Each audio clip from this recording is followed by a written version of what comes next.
સરસ દાખલો છે કે જે બે વર્ગખંડ છે તમારી પાસે એ અને બી. પહેલી શરત છે કે જો એ ખંડમાંથી 5 વિદ્યાર્થીઓને ખંડ બી માં મોકલવામાં આવે. આપણે એવું માની લઈએ કે ભાઈ ખંડ એ છે અને ખંડ બી છે. આપણે શું કીધું છે, એ માંથી તમે 5 વિદ્યાર્થીઓને ખંડ બી માં મોકલો છો, એટલે કે એ માંથી 5 ઓછા થશે અને બી માં 5 જે છે એડ થઈ જશે. તો બંનેની અંદર સંખ્યા જે છે સમાન થઈ જાય છે. આનો મતલબ કે a માઇનસ બી બરાબર આ 10 થઈ જશે. આ પહેલું ઇક્વેશન આપણી પાસે આવી ગયું. બીજી રકમ આપણને શું આપી છે કે જો ખંડ બી માંથી 10 વિદ્યાર્થીઓને ખંડ એ માં મોકલવામાં આવે. આ તમારી પાસે બી છે, આમાંથી 10 વિદ્યાર્થીઓ તમે જે છે ક્યાં મોકલી દો છો ભાઈ? આ વિદ્યાર્થીઓને તમે એ માં મોકલી દો છો, તો એમાં સરવાળો થઈ જશે. બી માંથી 10 વિદ્યાર્થીઓને ખંડ એ માં મોકલવામાં આવે તો ખંડ એ માં ખંડ બી કરતા વિદ્યાર્થીની સંખ્યા બમણી થાય. એટલે કે આ જે છે એ કરતા જે છે બરાબર બી કરતા એ માં બમણી થાય. તો આપણે આ રીતે ઇક્વેશન લખી શકીએ. આને સોલ્વ કરીએ.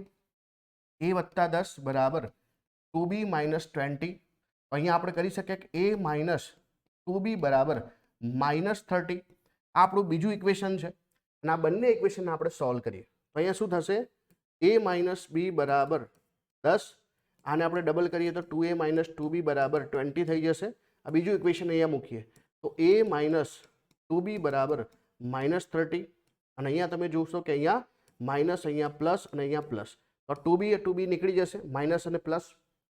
હવે જુઓ 2a માંથી એ જાય છે તો અહીંયા આપણો જવાબ a આવે છે અને 20 અને 30 જે છે અહીંયા 50 આવે છે. તો આપણે જે છે એ માં જે છે વિદ્યાર્થીઓની સંખ્યા કેટલી છે ભાઈ? તો એ માં વિદ્યાર્થીઓની સંખ્યા જે છે કેટલી છે? 50 છે. તો બી માં વિદ્યાર્થીઓની સંખ્યા 40 થઈ જશે, તો જ બંનેનો ડિફરન્સ 10 થશે ને. તો વર્ગ એ માં વિદ્યાર્થીઓની સંખ્યા પૂછી છે તો વર્ગ એ ની અંદર વિદ્યાર્થીઓની સંખ્યા 50 છે. વર્ગ બી માં તમને પૂછ્યું હોત તો 40 આવતો આપણો જવાબ. તો અહીંયા આપણો જવાબ શું આવશે? 50 વિદ્યાર્થીઓ આવશે. ઓપ્શન નંબર એ જે છે સાચો જવાબ છે.